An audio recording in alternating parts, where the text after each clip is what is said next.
Here it is then, the day we've all been waiting for. The entire tournament, 3 weeks, building up to who would be the finalist and the last men standing. The final two teams, India versus South Africa. Now, if you'd asked me at the start of the tournament, and I went on record saying that, would have I envisioned an India-South Africa final? Not quite. I don't think you would have picked these two teams as the favourites to be playing the final. Yes, they look like semi-finalist teams. They look like teams that could challenge, throw up a surprise here or there. One of the top 4, 5, 6 teams. But were they the two strongest teams? Not quite. I think many would have had Australia in mind. Many would have had England in mind, defending champions. Even West Indies in these conditions would have been very dangerous. Not India and South Africa. But as it turns out, we've got the two best teams playing the final, no doubt about it. The two undefeated teams in the tournament so far. In fact, in the history of the T20 World Cup, we've never had a situation where you've had two undefeated teams contest the final. In fact, one of them will remain undefeated and win the title, and even that will be for the very first time. We've never had a situation where the team that's won the tournament has been undefeated throughout. You've had a bad game here or there in the history of the T20 World Cup. So plenty of firsts that are going to be happening. How do you gauge these two teams, two best teams coming? If you're looking at nitty-gritties, minor advantages here and there, well then on that front, while both are undefeated, South Africa had 7 out of 7 wins. India have 6 out of 7. That's primarily because one game got washed out for India. South Africa have won every game that they've played in this tournament thus far. Having said that, I still reckon that it could be the Indian team. In fact, it is the Indian team that go in with a slight edge. I would have to say, if you'd asked me to pick one team as to who is the favorite for the final, I'll say it's the Indian team. Why? And I'm going to allude to that a little later in the video as we go along. But first, the biggest question, and I think that's something that all of you want an update about, and that's the weather. Let me quickly show you. While today is a nice, fine, sunny day, look at the sky, nice blue skies, no sign of rain at all, but it's still match day -1, still 1 day to go for the match to start. And while we've got a very nice, bright, sunny day today, unfortunately there's rain predicted here over the weekend. Saturday is the final. Saturday, Sunday, rain is predicted. There's rain predicted early on in the morning till about 10 a.m. 10:30 a.m. is the start, which means there is a possibility you might have a delayed start. There's a possibility that the game might be slightly delayed, much like in Guyana. But then there is a bright spell. There is a bright spell from 10 a.m. onwards till about 1 in the afternoon. When I say bright spell, I'm just looking at percentage chances. 50% chance of rain earlier in the morning, 20% in that bright spell that I'm talking about. And then after 1 p.m. also there's a 50% chance of rain. So as things stand right now, it's very tough to tell you exactly when it will start, when it will stop. But looking at that weather prediction, it does seem like a stop-start sort of a day that you might have. How will that impact the toss? I'll get to. But what that also tells me is that,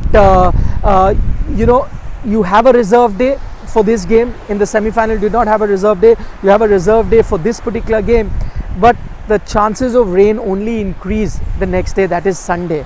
While again you may have showers here and there, but just in case if you cannot get 10 overs aside on Saturday, then the game moves to Sunday. And the good thing is that it does not start from scratch. Let's say one team has played 10 overs, the other only played 2, 8 overs still remain. The next day you come and you're only looking at completing 8 overs. So I think over the 2 days, that is Saturday and Sunday, you should have enough of a dry spell to ensure that you have a final, to ensure that you do not have a situation where if no game is possible, 10 overs aside is not possible, then both teams end up sharing the trophy. That's not something that a cricket fan would want. You would want to see a contest. So that's the first bit. Also later in the weekend, there's expected to be a minor storm Sunday onwards, Sunday evening onwards, but I think you'll have a result before that. That storm can even turn into a hurricane. That's the kind of warning that's been given here. But I think the worst weather only comes after Sunday afternoon, Sunday evening. So you'll pretty much have a final before that. Fingers crossed. Now that tells you about the weather as much as you'd want to know. Let's get to the conditions. Now the Indian team has preferred so far to be batting first. It's really worked for them. They've beaten Bangladesh, Afghanistan, Australia, England, all these teams batting first, even Pakistan. So that's been the mantra that's worked for them. You would want that they will, or they rather bat first. Also, it's a pressure game. Remember, final pressure of chasing is always tough. I know in big finals you've seen team chase as well, but those are in night games where it becomes very tough for bowlers. Because this is a final in the day, it's going to happen in the daytime. I think that advantage of bowling second also goes out of the window, which is why you just want to win the toss and you'd want to bat first. At least that's what's worked for the Indian team. The only time you will consider chasing, and this is going to be very interesting, which is what the Indian team will have to look at, the only time you would want to be chasing, because I've just mentioned it'll be a stop-start sort of a day, rain interruption. What that does is the team batting first thinks of batting at 10 overs. The target gets shortened when you're batting second, because the first chance you'd want to finish off the game on day one only, on Saturday itself. So a shortened game, batting second kind of suits you, because the target is then brought down. That really helps the team chasing. That could be the only consideration, and only because of that, don't be surprised if a team wins the toss, especially the Indian team wins the toss and decides to chase. Though I would still prefer them to bat first, as I said, because one, it's done well for them. Two, I think South Africa playing their first final of an ICC trophy at the senior level, I think that pressure might just tell on them.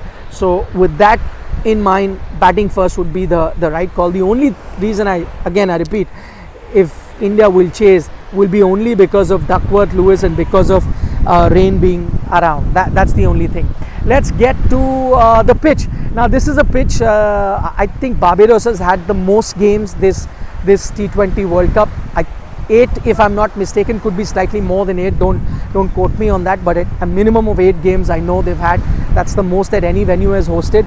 But the strip is not going to be very tired, because the strip that is going to be used has only hosted 2 games before this, and one of those games was a low scoring affair, but because that was between associate countries, so I'm not reading too much into it. The other one that I'm looking rather closely at was the Scotland and England game, in which Scotland in the first 10 overs, that game was rained out, but Scotland in the first 10 overs got 100 odd runs. So 10 and over Scotland were going against the English team, which tells you great batting conditions that you have on offer here. Indian team has also played here and they beat Afghanistan here, good batting conditions, so they'll be familiar with that. But the strip in per se, the strip for the Afghanistan game was different. This is the strip for the England-Scotland game. Fantastic batting track that's going to be on offer. So with that in mind, you can really set your strategies going into that final. And I frankly, if you ask me, I think a good batting pitch really suits the Indian team on 2 counts. One, I think the Indian batting unit man to man versus South Africa stronger, so they'll enjoy these conditions. 2, I think India has a few X factors in their bowling that even if you give a nice flat batting track, they can end up picking wickets. I'm of course talking about the likes of Jasprit Bumrah and Kuldeep Yadav. Now, who do I give the edge to? As I said, I'm giving the edge to India for a few reasons.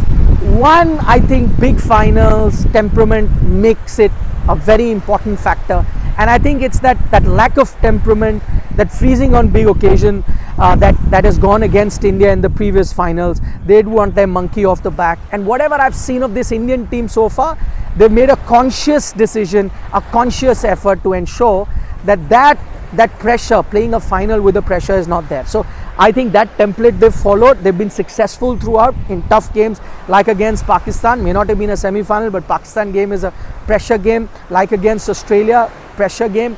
Like against England in the semi-final, pressure game. So for all those occasions, they followed that mantra, and I think that is something that they'll continue, for which I think I'm giving them a slight edge when you're comparing them to the South African team. Other than that, if you look at what could be the reason that I pick India versus this South African team, as I mentioned, the other could be the fact that South Africa, whatever said and done, that weight of history is going to weigh heavily on them. That weight of history. They've not been at a final at a senior level. I've heard the noises that have come out from both camps, and South Africa has said they're going to treat it like any other game, but it's easier said and done. Whatever said and done, this is a South African team that have not played there. India, on the other hand, have been on the receiving end. They've come so far and yet missed out. This bunch of players, I think they would be better prepared than a South African team. Then even man to man, I think, as I said, batting, I'm going to pick the Indian team's slight edge. Yes, Quinton de Kock can be dangerous, but inconsistent. Yes, Klaasen can be dangerous. But other than that, I think the batting that they have, whether it's David Miller, Tristan Stubbs, I don't think too big a sample size for the Indian team to really fear them. I think Klaasen and Quinton de Kock are going to be two very crucial batters for the South African team that India have to be wary of. Whereas for the Indian team, you've seen at different occasions, someone or the other has always stepped up. Whether it is been Rohit Sharma, Hardik Pandya, Surya Kumar Yadav, someone or the other has stepped up. Even Akshar Patel has done rather well. On the bowling front, Indian batters are going to be familiar with these South African bowlers. They've done really well, but I think the familiarity will help the Indian batters perform well. You look at a Marco Jansen, you look at Kagiso Rabada, you look at an Anrik Nokia. They're coming off an IPL where plenty of runs were scored against them on good batting pitches. This is going to be a good batting pitch, and I think that familiarity will allow the Indian batters to look at this South African team as well.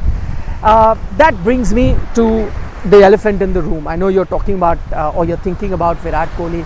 If you ask me, I think there is a comparison to be had between Sunny Gavaskar of the 1983 World Cup. He was the top batter of the Indian team, did not have a World Cup to remember, and I think Virat Kohli, the top batter of this Indian team, is not having a World Cup to be remembered. But if I'm drawing a comparison, then might as well draw a comparison with the fact that India won the 83 World Cup. Well then, if the same thing is continuing, then fingers crossed, India should then win this particular World Cup as well. But I know, why would Gavaskar did not have even a great final?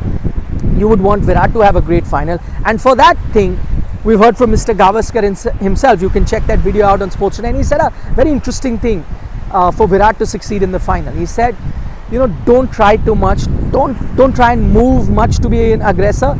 He's been a team man. He's trying to play aggressive cricket because that's the template that the Indian team has followed. But if you really want him to come good in the final, he can be aggressive without really changing the basic nature of his batting, where he's dancing down the wicket or moving around too much in the crease. You saw that six that he hit in that semi-final. In that, did he move? No, that was his bread and butter shot. If he tries and play his bread and butter shots more often than not in the final, and try to be aggressive. Yes, nobody is saying change the game, go back to that old template. Be aggressive, be ultra aggressive as the team wants you to be. But just try and play within your range, within the kind of batting that suits you, without moving too much in the crease. I think that should be fine. That should help Virat give India a good start. Maybe law of averages catches up and all the runs that he's saving up come good on the final day. So that's the preview for the final. Thank you so much for giving us company throughout this and showering your love in terms of views and giving your likes during this World Cup. I hope it continues. One final game to go. We'll be bringing you all the latest updates from the ground, from the Kensington Oval. If you enjoyed this content, give us a like, share it with your cricket loving friends. Yes, of course, don't forget to subscribe to Sports Today. A lovely blue water beach right now in Barbados. It's a sea of blue here, and I can promise you that when we get to the ground, because I know a lot of Indian fans have turned up here, you can expect a sea of blue in terms of jerseys even at the Kensington Oval. So look forward to your company. Next update will be from the ground on match day, weather, playing conditions, 11, everything else. Yeah, quickly on the point of 11, I know many would ask whether there will be any changes in the 11.